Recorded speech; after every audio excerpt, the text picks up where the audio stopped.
Real good to see you, and good to see you, Alex, and obviously welcome, Jean. Thank you, Chris. We nip into the event today because we're coming up to the hour. So if you want to a screen. So obviously, welcome to Look Forward Thursdays. Lovely to see that you're here again, Renato and Karen and Graham. It's always great and a pleasure to have you all join us. And if you've not put into the chat box, who you are, what you do, etc. We just love to know that we're not on our own, and we've got a dialogue, and we're really welcome, obviously, your questions today. We've got a show today where obviously Rupert's not here. I know I don't look like Rupert. Rupert's having a lovely holiday in I think somewhere down the south coast in Cornwall or somewhere. So I'm taking over today, which means I've got to do the technology as well, and not my strong point. So if anything goes wrong, then blame Muriel. No, it'll be me. Thank you, Chris. So just to introduce today, actually, I need to use a different computer screen to move across. So let us know what you do, why you do it. Be bold with your questions as well. And today, Jean and I have done quite a lot of work today on this particular topic area. We've been working together for a while. If there's any really difficult questions, I'll make sure that I ask those to Jean first. So we'll see Thanks, how that.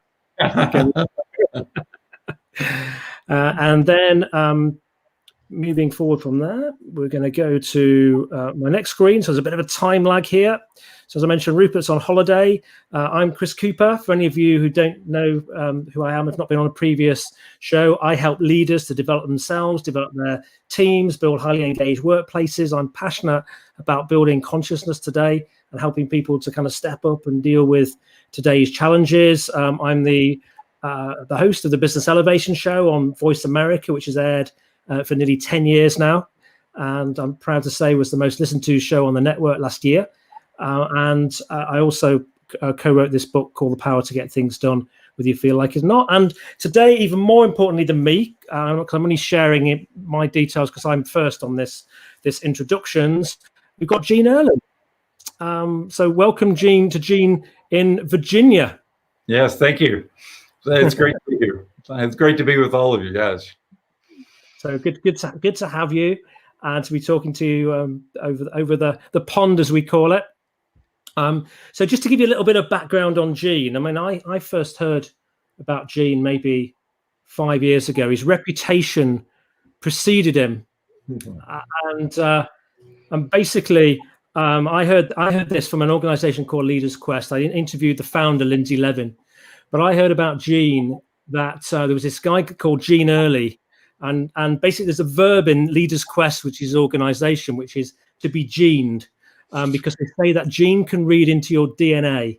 And I think that probably comes from him having been very involved in the NLP world, and he was set up the first institute in Europe, in London, and then helped set up many more. He's a partner at Leaders Quest. He set up a genomichealth.com. A genomic research firm, which is still going, and I believe he was a vice chancellor of operations for Kona University, very smart, in Hawaii as well. So, and he's got a PhD in leadership and organizational development. So he's a smart cookie. So I don't know, Muriel, do you want to leave us now, and we'll get into the interview, and Alex, and we'll catch you a little bit later. Is that okay? Oh, I can't hear you. Yeah, Alex and I will go into the back room, and if you need us, just shout and we'll rejoin. Take me with you, Muriel. I heard Alex has been doing a fantastic job today of facilitating the network group, which I heard has gone brilliant. So, Alex, thanks very much for that, and look forward to you asking an appropriately difficult question from the group to Jean a bit later on. Right. So you don't mind. Great. So, Jean, what we're going to cover today is this kind of region of questions, which we're going to talk about raising our consciousness to deliver today's solutions. And it's a very strange time in the world right now. And, in order to thrive, we need to be thinking about our kind of mindset. We need to be thinking about how we deal with kind of crisis. How do we get control of situations? How do we adopt a solutions mindset and become, really access our intuition as well for guidance? So that's what we're going to talk about today. I just thought I'd just mention that, when we first met, we met in Africa, which was a little bit. That was great. In Kenya, didn't we? And yeah. I've never forget sitting on a reed bed in the middle of a forest, surrounded by Maasai warriors who got a big roaring fire, and they just killed a goat, and that was being the whole thing was being cooked on the fire, and our two goats, and I think we probably both realized that we didn't particularly like goat meat. But it was an amazing experience. And I remember I was looking up through the canopy at the stars, and you and I sat there and had a conversation, and quite a deep conversation, which I won't forget. And I just wonder, what did you take from that conversation? What from that situation? What came up for you? I think one of the before I get to the full answer there, what I would say is one of the things that, as I reflect on that conversation, was that the context really supported, created an environment in which I think the depth that we, because we had just met, right? It wasn't like we had known each other and we just kind of continued the conversations that had previously happened.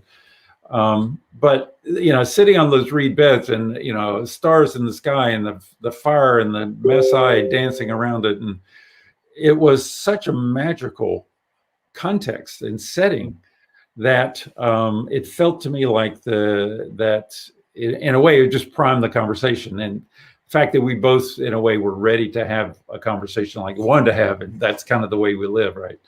So that one thing that I take away from it is that the setting and the context and the venues that we find ourselves in are so important for being able to kind of get out of our box and out of the norm and out of the habitual patterns, with great value in that.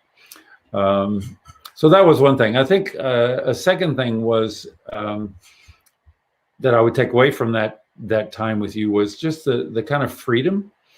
And, I experienced the conversation with you as being so easy to actually talk about things that mattered. And I think I don't know, I attribute that in significant part to your personality and, your skill, and the fact that you love to have these conversations, like, for example, Voice America. I mean, you've had, hundreds and hundreds and hundreds of them. And you're very skilled at asking incredible questions. So I would say that for me is that one of the things I took away was that the questions you were asking me personally were questions that required an answer. And I think that's something different than just a question that you have a ready-made answer for, which is more of a cliche kind of thing. But it's more like, what is it that really matters? And going to that level of personal insight, that as a result of those questions and the way in which you asked them, I was gaining insight for myself, as well as just having a great conversation. And meanwhile, watching all the Maasai warriors dancing around the fire and, calling us up to join them and stuff like that. So, yeah, that's a bit of it. I'm sure there's more we can go to on that. Well, we hadn't prepared anything to talk about that. But, for me, I remember thinking that we had a very, very deep conversation. And, for me, it was about, getting to what mattered and this big picture. We're kind of looking up at the cosmos up in the trees on a sort of starry night. And greetings to Tom from Cyprus. Lovely to see you, Tom. And I think what I felt, we also talked about was your purpose, which was about love, which a bit unusual there. We had two happily married men sitting in this amazing setting, heterosexual men, talking about love, which was a little bit unusual. But, I kind of got it because we were talking about the perspective of, love versus fear and the need for more kindness and caring in the world, and how the impact of fear, needing more, and capitalism was taking up the world's resources and having a huge negative impact. And now, 3-4 years later, we sit in a situation where COVID's happened.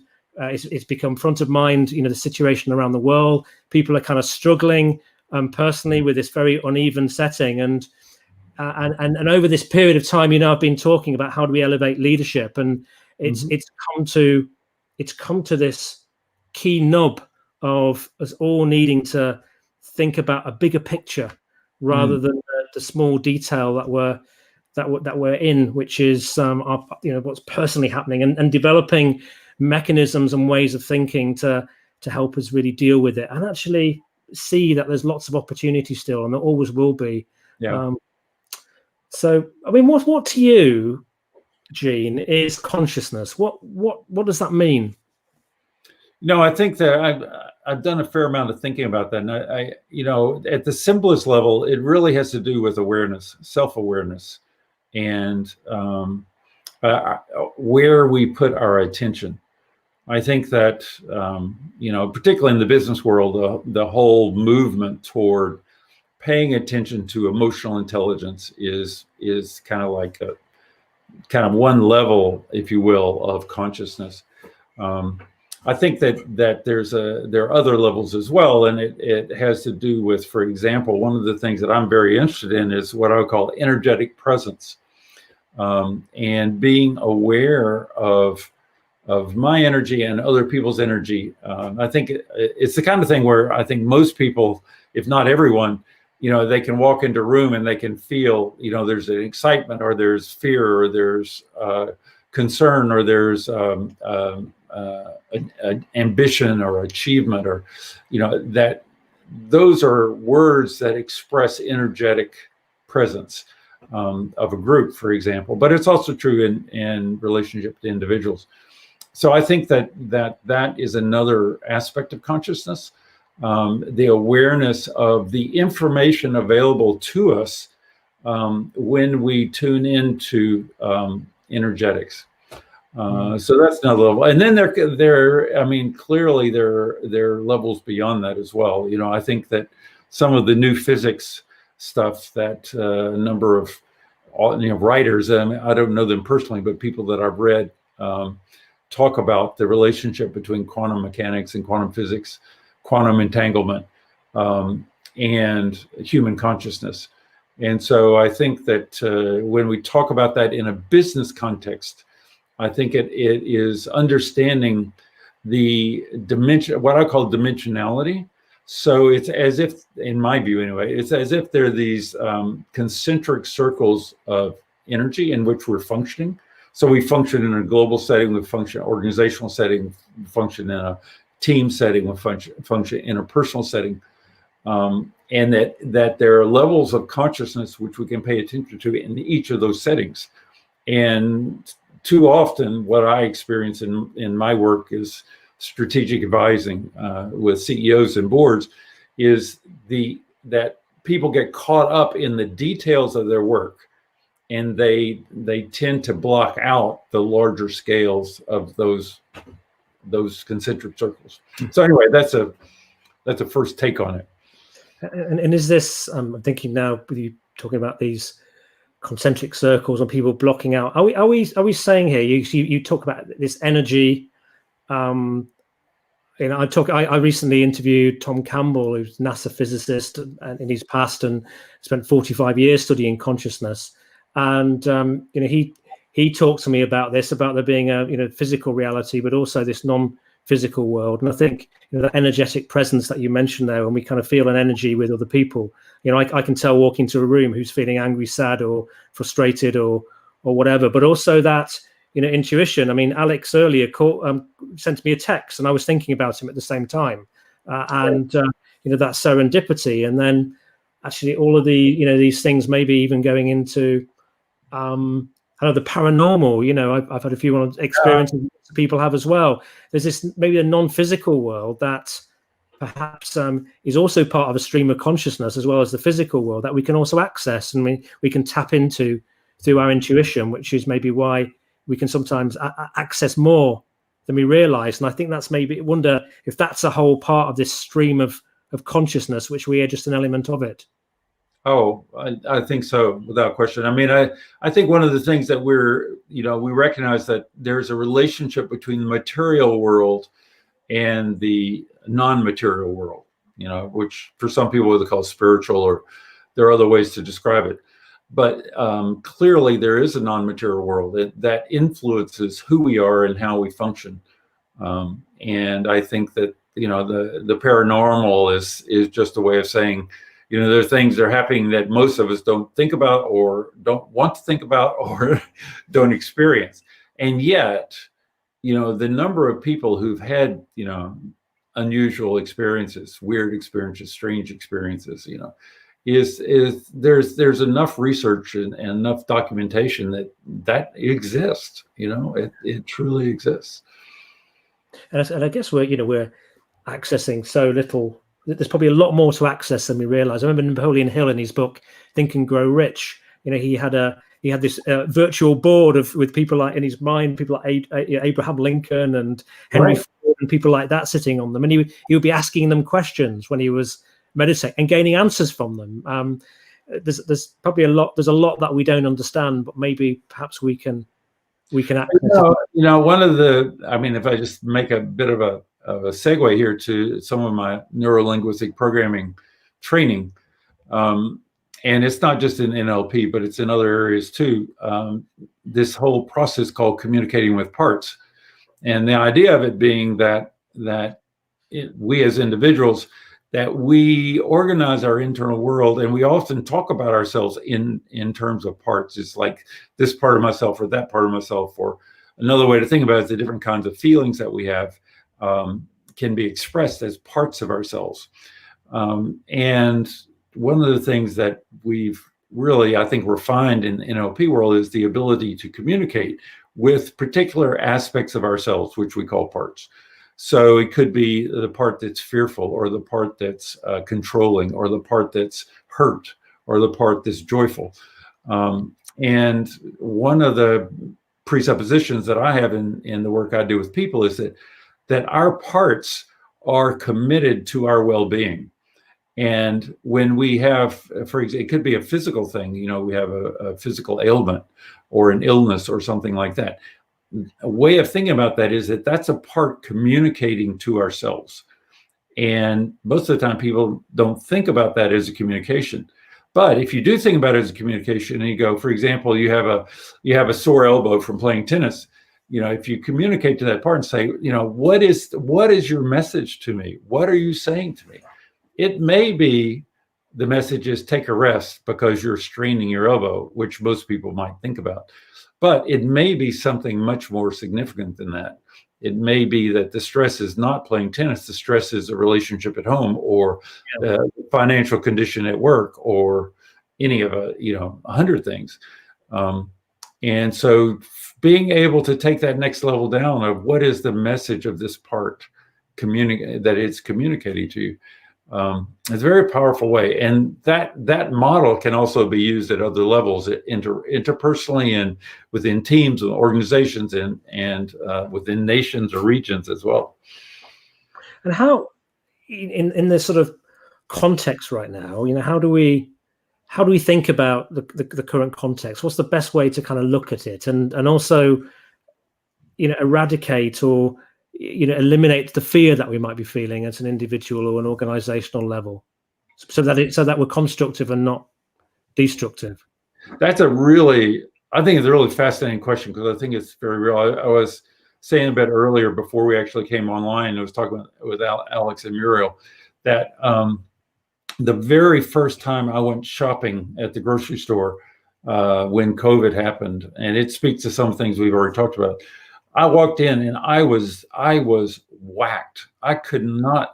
I don't remember when I felt so drained so quickly, and I was just so conscious of the fear that was prevalent, and that fear in my mind has to do with uncertainty. And so, for example, in business context, particularly today with the kind of impact on small businesses as well as large. For example, I just saw that United Airlines is laying off another 29,000 people. So we're talking about the real life impact, material impact of what COVID's what's happening for people because of it. And just as an example, I was working with a guy yesterday, and his biggest thing was talking about the fear he had at work, and that there were multiple kind of streams of it. One is, am I going to have a job? Was one of them. And he's a pretty senior guy, so he has a lifestyle that if he loses his job, then that's going to be unfortunate for a lot of people.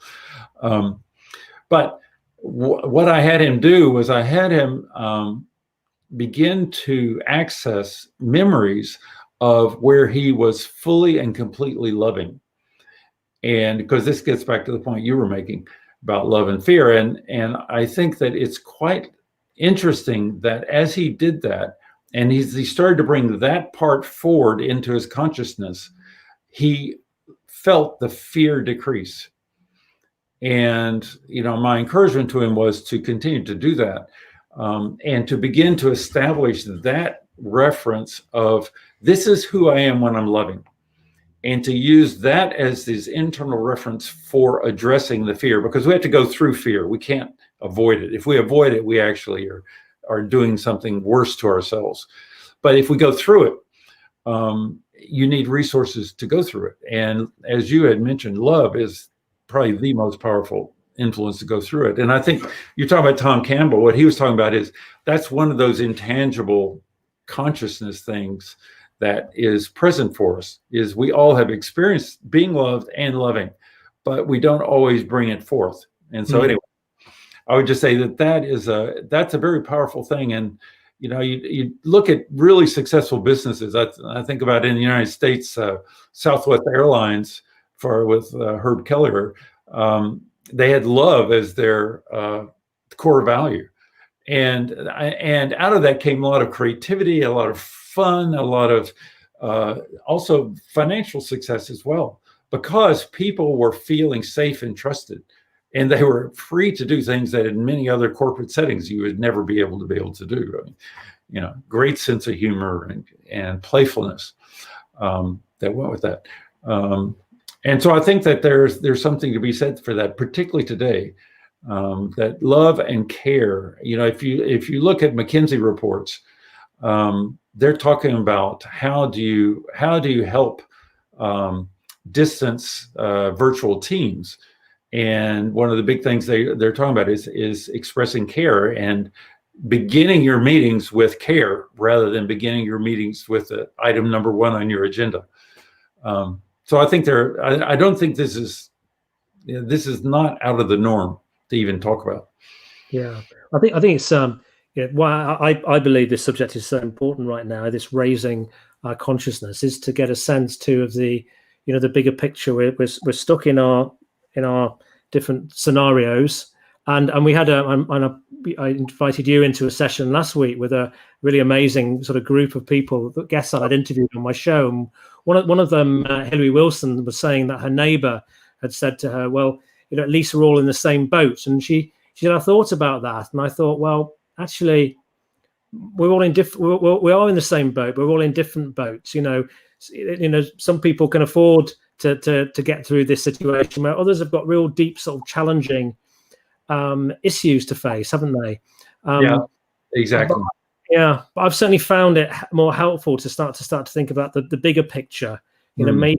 Maybe right now is this happening for a reason, and could it ultimately sort out a lot of the issues as we're heading towards an iceberg, towards climate change, and capitalism maybe has driven us to be a bit more fearful and want to hoard and have more material wealth, when actually, as you said, you can access eradicate some of that fear by focusing on the love and the caring, almost as a battle sometimes between two grounds. Do we fight, or do we collaborate? Do we care for each other, or do we try and win one over the other? Yeah, exactly. I mean, I think that we're talking about where with the Maasai sitting under the stars and having this incredible conversation. I think that COVID is a setting, it's a context, it's a venue, and it gives us the opportunity to make a choice about how we respond. And people who are flourishing, there are people flourishing now. And one of those aspects, for example, is there is more time available. The question is, what do you do with it? Like if you're not commuting, and my commute is 2 hours to Dulles Airport, right? So I have a substantial amount of commute time that's been freed up, as well as other times with travel and various things. And how do we use it? And it has, at least for me, it's caused me to slow down. And I think in the slowing down, I found aspects of myself that are very resourceful that I was ignoring before. So I think that that's a piece of it. I think when you talk about climate change, Leaders Quest is right now is engaged in collaborating on with TED and with YouTube on a project called Countdown, which is all about reducing carbon emissions to net zero. In fact, it's going to be on October 10th of this year. So that's a little encouragement to anybody to go and look it up and say, hey, come join. Gene? What's that? Where do they find that? Where do they access it? They go onto YouTube and they type in what? Yeah, countdown.com. It's going to be 5.5 hours on YouTube, which is really, it's an amazing array of speakers and live performance and various things, but it's all around solutions for climate change. So and the other thing is there are 400 plus TEDx events simultaneous with it, which are locally customized or regionalized. So, and it's going to be continuing. So if you go to countdown.com, you can find what's available. But that's one of the things that has, it's like, how do you adapt when you hit a crisis, right? COVID is a crisis. If we just take Leaders Quest, what we were doing was we were taking senior business leaders on learning journeys all over the world, flying from here to there and all this kind of stuff. COVID hit, and guess what? All of that disappeared, and that's, for us, that's unique to our business, but it's true for many, many businesses that their normal way of working disappeared. And so you have to adapt. And if you have that flexibility and agility, you get to create something new. And so what we've done is we've gone to virtual learning journeys, and we've gone to focusing on Countdown. And Countdown was intended to have a full-on TED event in Norway. And of course, with COVID, it's now gone online, but because it's online, it's gone global, right? It's not local. And so it is accessible across the entire world for people to have access to these. It's not going to be all TED Talks. It's going to be very, very creatively designed to keep attention high and also to bring solutions. So we've expanded the audience dramatically because of COVID. And that in itself is energizing, right? So I mean, it's just an example of how do you respond to a crisis. Yeah. And I think I just trying to think sort of practically for people right now. We talked about actually trying to replace that fear with kind of loving thoughts and kindness, and maybe being caring to others. I think I certainly find when I'm being caring and helping others, that it helps me. So there's a kind of a practical aspect there. There's also this creative opportunity right now to look at our business models, look at doing things differently. I'm doing things differently. My clients disappeared at the beginning of COVID. I know that one, yeah. It's looking unlikely that I won't have a better year than last year financially, actually, from doing things slightly differently. So that's positive. And I've actually loved this creative time, this space, and this opportunity to calm down and slow down and think. But you talk there a little bit about accessing kind of your intuition, slowing down, and taking the time to maybe, I think what you're saying is it's not necessarily look for logical solutions, but to also almost access the non-physical and see what comes up and potentially act upon it, which is what I've been doing a lot of late. So talk a little bit about that, and how do we go about doing that? Well, exactly what you're talking about. One of the ways I might think about is emergent solutions, right? And one of the concepts that I have found incredibly valuable for me is I call it embodied knowing.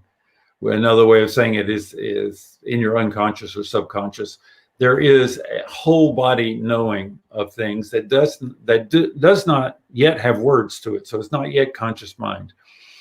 And one of the things that I realized is that sometimes if you ask people a question and they don't have a conscious mind answer to it, they go, I don't know.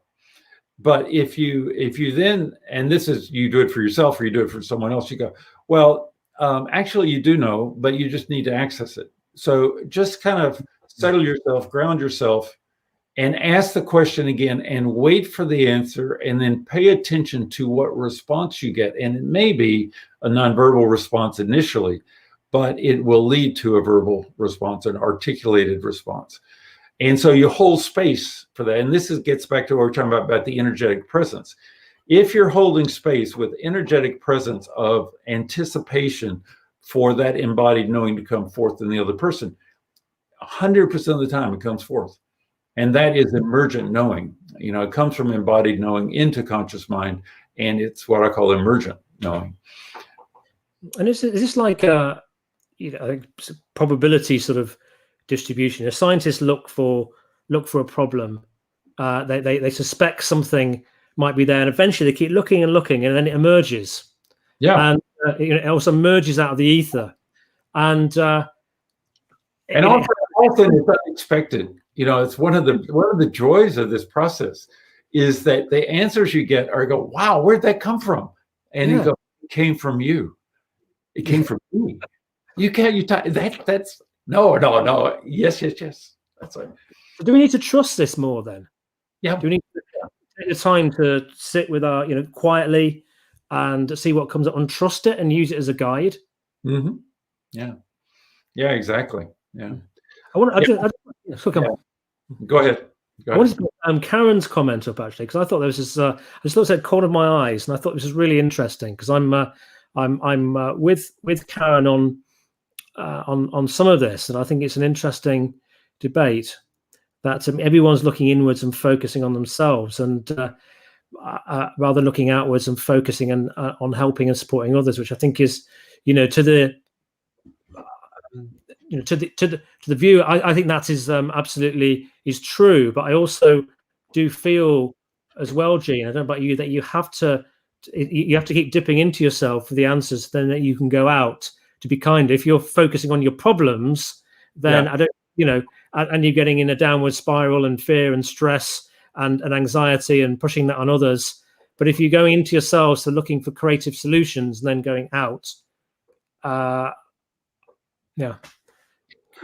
totally agree. I mean, core to how I think about leadership is that leadership begins on the inside, and it doesn't stop there, which is, I think, what Karen's talking about, is that people stop with themselves, and they don't allow to go into the larger world.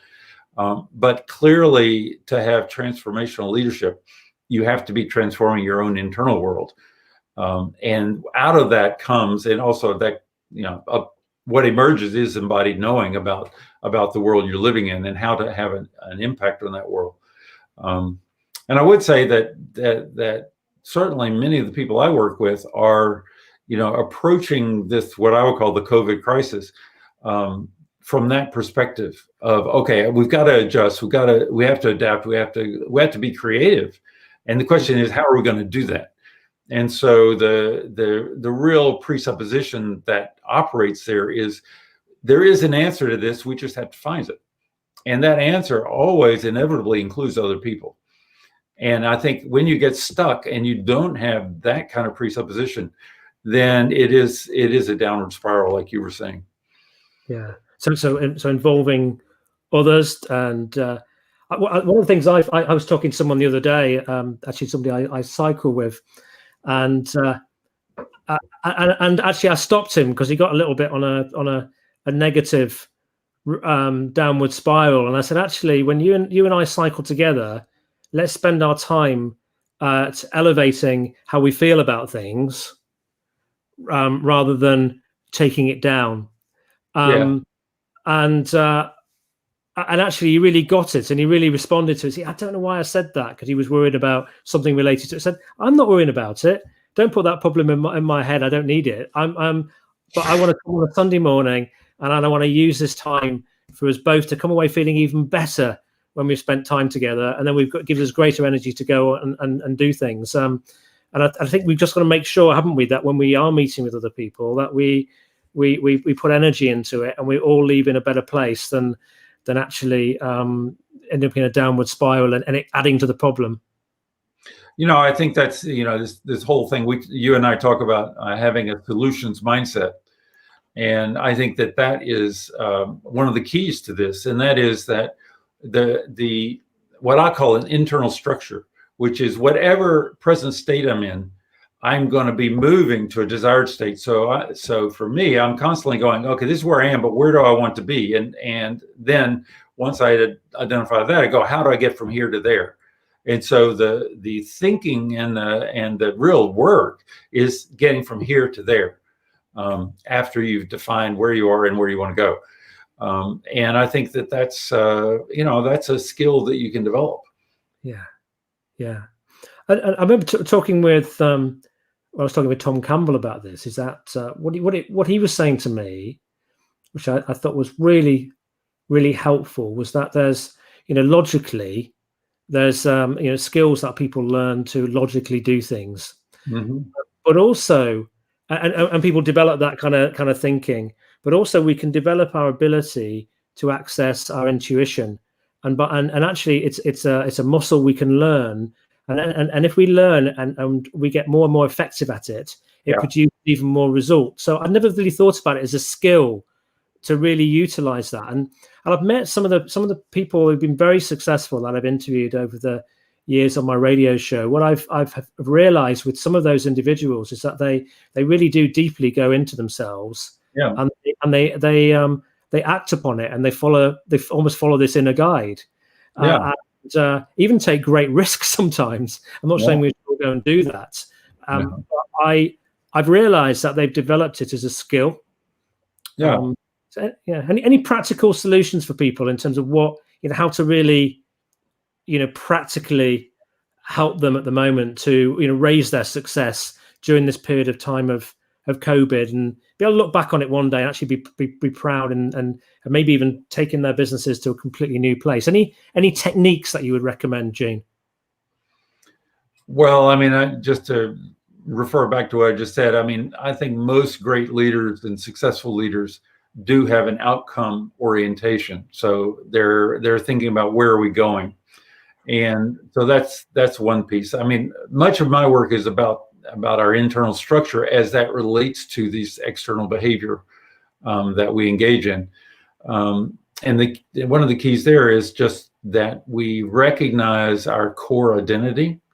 And typically, that's expressed in a metaphor. And because the metaphors then give you all kinds of different strategies, which are inherent in the metaphor.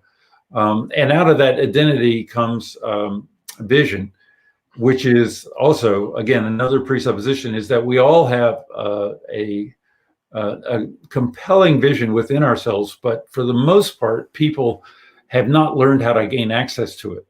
And so it's part of the deal is how to do that, is gain access to that vision. And then comes obviously the strategy. So that's clearly one type of thing that we're talking about. Another approach, which I find incredibly useful, is what we call reframing, which is a framework is how the perspective or filter which you use on a particular topic. And there's a technique that we use in NLP called where we take different perspectives. So there's a kind of a first person perspective, and then there's a interactive perspective, and then there's a one step removed perspective. So if you just change your point of view, you actually gain access to new information that is helpful to you to move you forward. Those are a couple of quick things. Yeah, I find sort of maybe, posing a question the night before, and or in the morning, just sitting quietly, or doing a bit of meditation, trying to sort of block my mind, and then just from that place of stillness, then rather than anxiety, we seem to find solutions easier.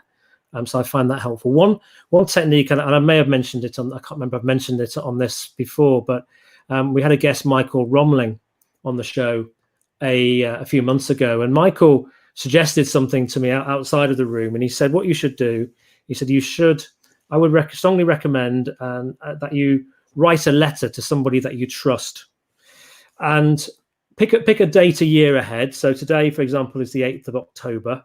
So imagine if you were to write this letter today, date it the 8th of October, 2021, and then go back and explain why you've had an amazing year, despite all of the COVID situations, explain maybe, how you've been a good friend.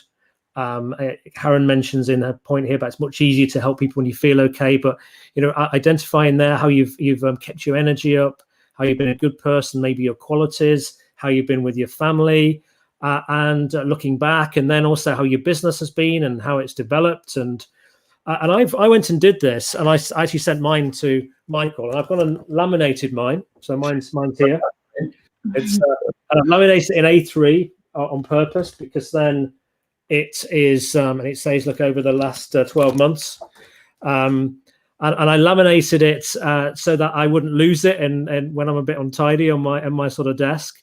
But what I really felt, and I've really felt from this, besides sending it to Michael, is that it's given me a sense of control. Yeah. And my mind is actually, because I looked back rather than look forward as well, my mind can't kind of discern between it, not happening somehow. And I kind of lost the sort of time frame, but it's already starting to happen. Right. And I read that sometimes, maybe reading it 2 or 3 times a week, or shall I do daily? But I'm got to a point with it where I'm not imagining it might happen. I know it will happen. Yeah. Right. The components of it. So I would really recommend that as a brilliant technique to help you moving forward, to gain some control. Well, just speaking about gaining control, and another technique that is kind of like that in a way is a process which is called EFT, or tapping. It's called emotional technique. Yeah. There's a website called thetapping-solution.com, which Nick Ortner and Jessica Ortner put on, and they have an app. What is that? Oh yeah, yeah. Yes. But what I found is that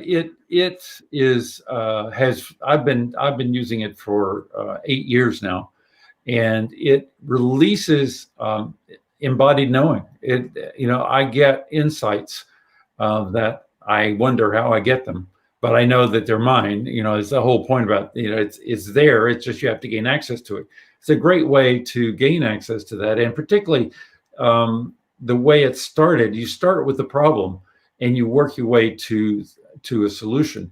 And in the process, you get insight into whatever the problem is. And I think that this issue of control is very significant, because in the COVID crisis, people are missing. They're missing out on control. Things are out of control, and so they go, how do I get back into control? And I think one of the answers is when you start being able to access embodied knowing, you realize that you have so many more resources than you're necessarily using at the moment. That you find yourself, even though the external world's out of control, your internal world is in control. Yeah. And I think that's a key to what we're experiencing now. So does that help? To be clear, that embodied knowing, does that help you shift from a place of maybe hoping, or might happen I've certainly felt, maybe it's work, our relationship, we've been working together for quite a while on, various sort of models to elevate leadership and thinking. But I certainly felt a shift in myself this year from that kind of hope something might happen, or, through to this conviction and just knowing. Yeah. And it gives me so much more confidence. It's taken a long time to get there. But I do think that there is such a thing as a short path, and it's like, it's like we just have to find it and use it. One of the kind of internal models I use in working with people is that I talk about making a being level decision. So that is not something that requires work. It just requires a decision that is congruent and non-negotiable. It's established and it doesn't stop. So that you're able to make the decision and then you problem solve, rather than trying to problem solve until you can make a decision. So that's really one way to do it. And also, I just saw this comment come up about what's called future pacing in NLP. Go into the future and take that future and then bring it back into the present. I love that, David. And thank you for sharing that. It is such a great technique. So what I'm gonna do now is I'm gonna bring Alex Reardon into the stream. And hi, Alex. Hello. Alex. Good to see you. And Alex, I had the pleasure to have a good conversation with this afternoon. He's his career in IBM and got into some pretty senior roles there, and he's been involved with the networking session earlier this afternoon. And Alex, I believe you've got a question or questions that where we came from that. So thank you for bringing that to us, and thank you all those that are involved in the process. Yes, and I'd encourage anyone who's on this live stream who doesn't attend the session at 4, the networking collaboration, please do, because there's a lot of good dialogue and problem solving goes on in there. So, Jean, you've touched on some of this already, but there's an opportunity here for you to thread some pieces together. Now, pre-COVID, lockdown, remote working, many of us had a clear structure to our working day. Wake up, get dressed, leave the house, commute to work, meet colleagues, do good work, do good stuff, leave work, come home. There was a structure, there was a delineation to the day. That's been stolen from us. How important do you think is having a structure to us, both in business and in our personal lives, in regaining control of how we feel about our circumstances? And what ideas do you have to help people compensate for that theft of their structure?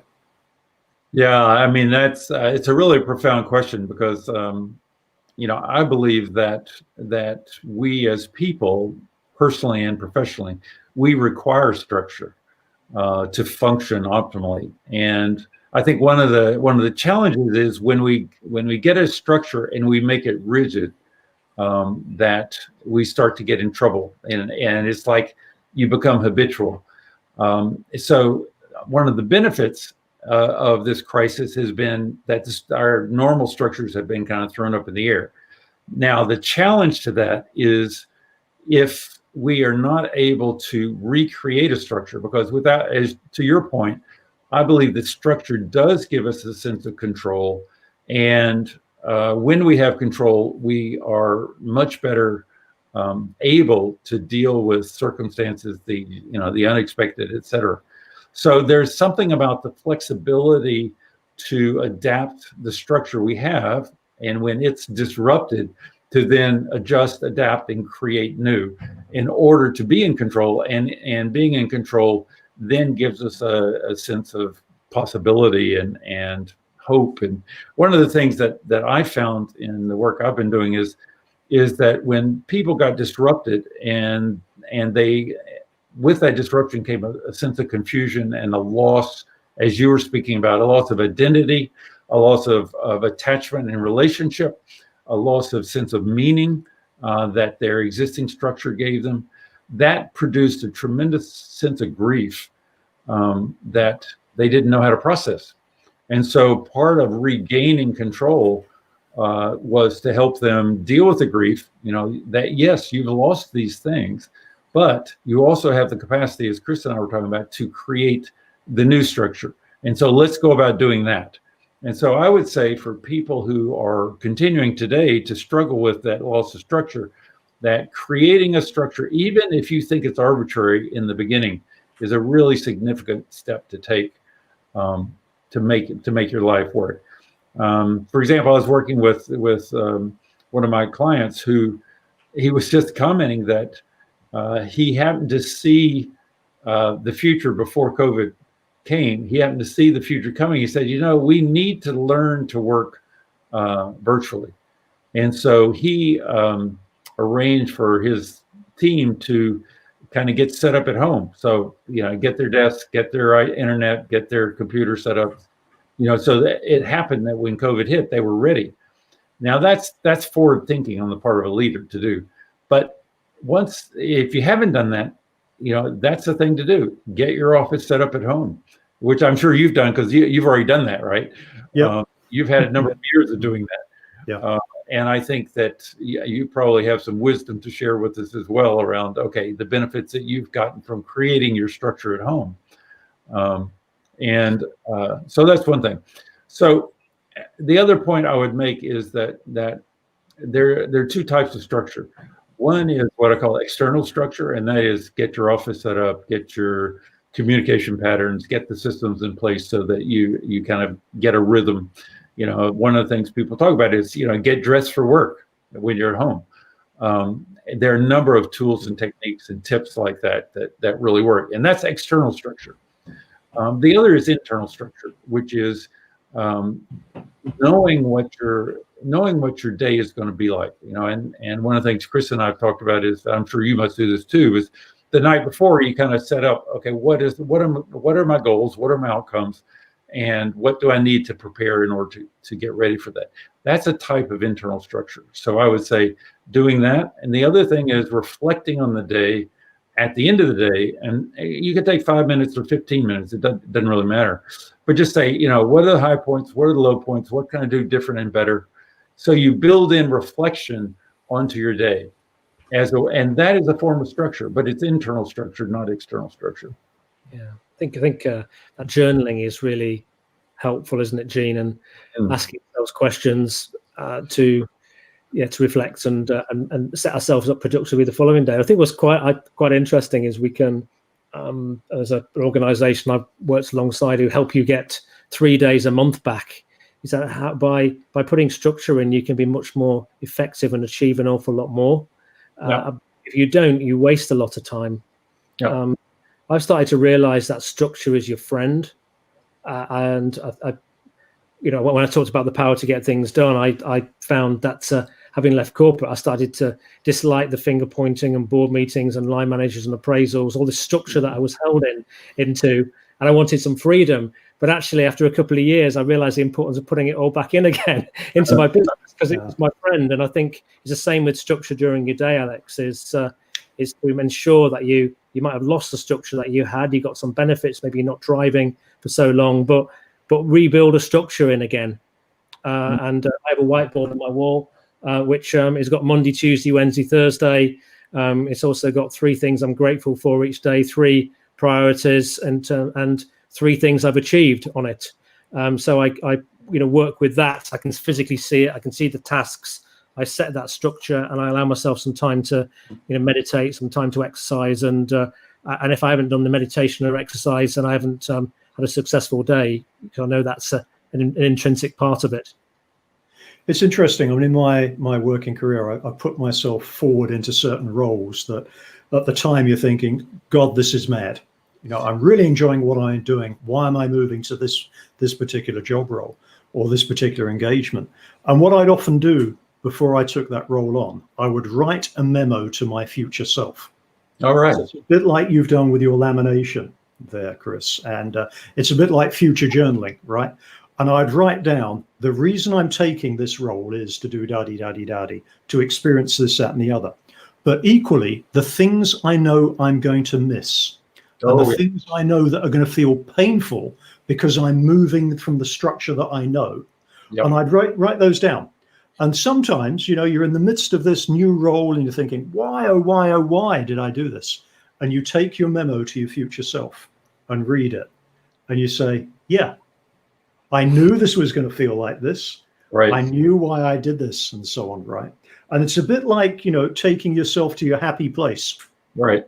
You knew it was going to be like this. Therefore, that's a good place to be. Yep. Yeah. You're there. It's a great example of internal structure. I mean, that you created that future memo. I love it. Yeah. It's a great tool. Fantastic. If we've only got probably 5 minutes till we need to sort of finished. And if there's a quick final question from anybody, we can take that. I don't want to. I like to finish on time, but Alex, do you think that answered your question? Do you think for the group, let's give people enough to kind of work with? Yes. Well, I have a question for you, Alex. What is one thing that you have learned from your going virtual, which you did a number of years ago? What's one thing you've learned that has made the biggest difference for you? Wow.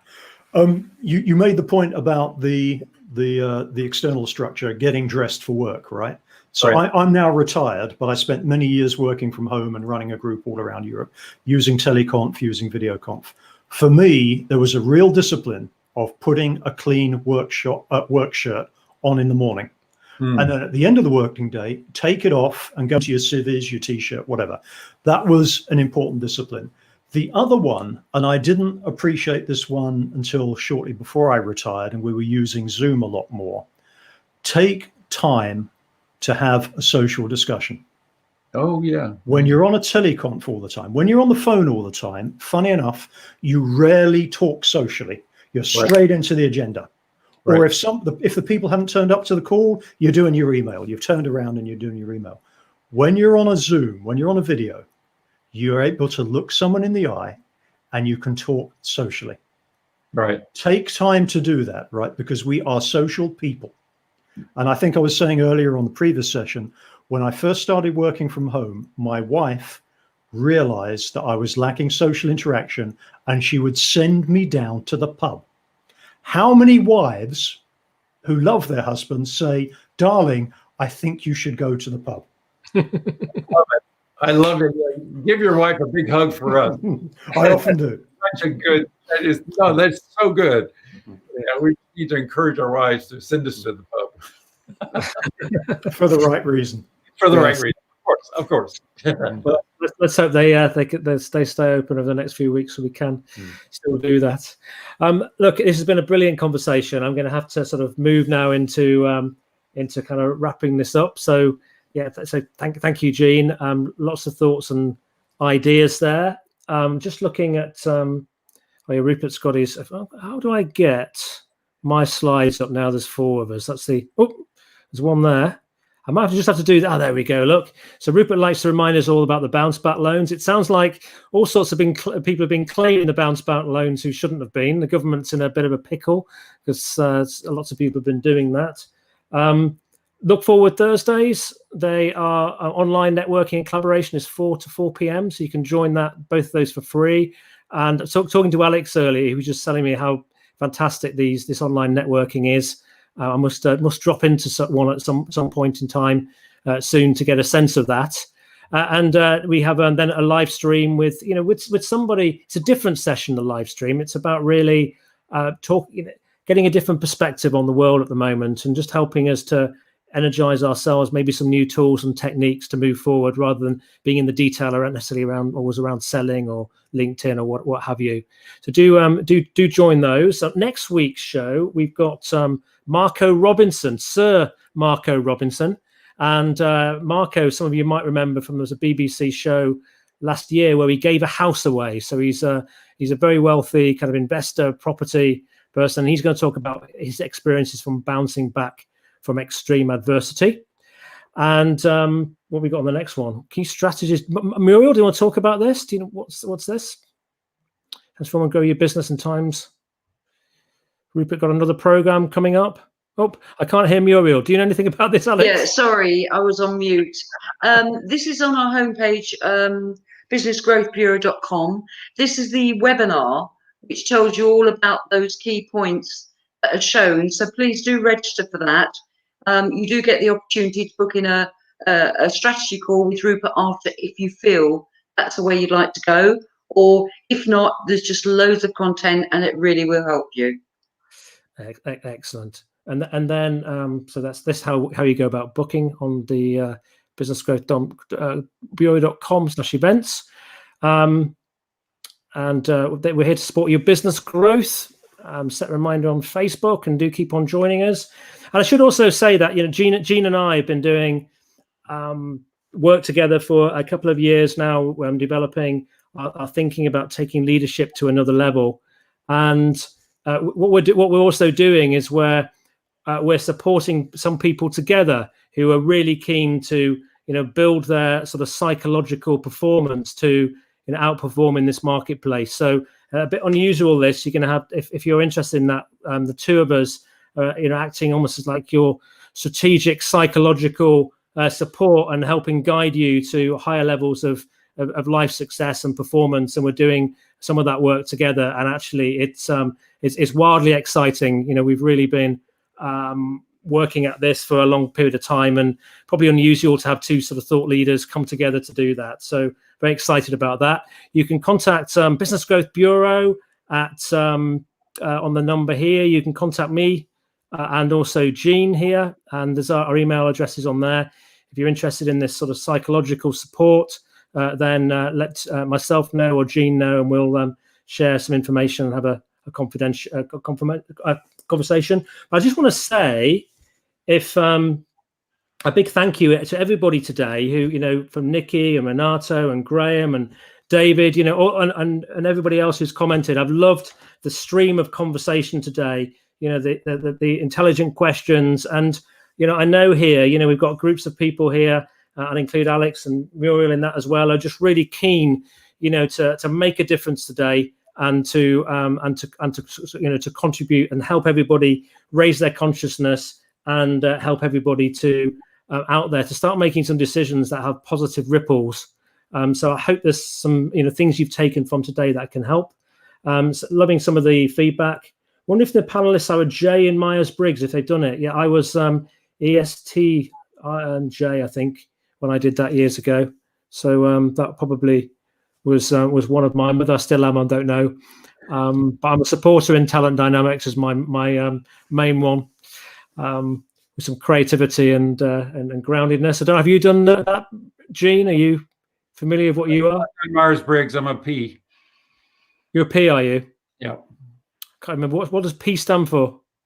It's open-ended, spontaneous, loves in new input, creative, kind of thing. Whereas J is all about closure. It's about getting the outcome and, you know, finishing down. Brilliant. And excellent. Well, thank you all very much. Also, big thank you to Rupert and for, you know, creating this platform and just doing something which I think is pretty wonderful. And I know, talking to Alex as well, that you know, people are really appreciating this. If you've got thoughts and ideas as well about making these sessions even more effective, the type of guests you want to have on, we'll find guests who can you know, help with some of these subject areas that we really want to take forward with our network. So just let us know what you think. Drop notes to Rupert or to myself, and we will we'll do our best to make this a really fantastic hour for you all. So big thank you to everybody. Alex, thank you so much for your help today. It's been a great question and great input. Muriel, Jean, and look forward to seeing you again next week with our guest, Marco Robinson. Lovely. So, and Chris, Muriel, Jean, and Alex will stay on, yes? Yeah, that's great. So I'm just going to end Bye-bye, everyone. Everybody. Bye. Okay. Thank you.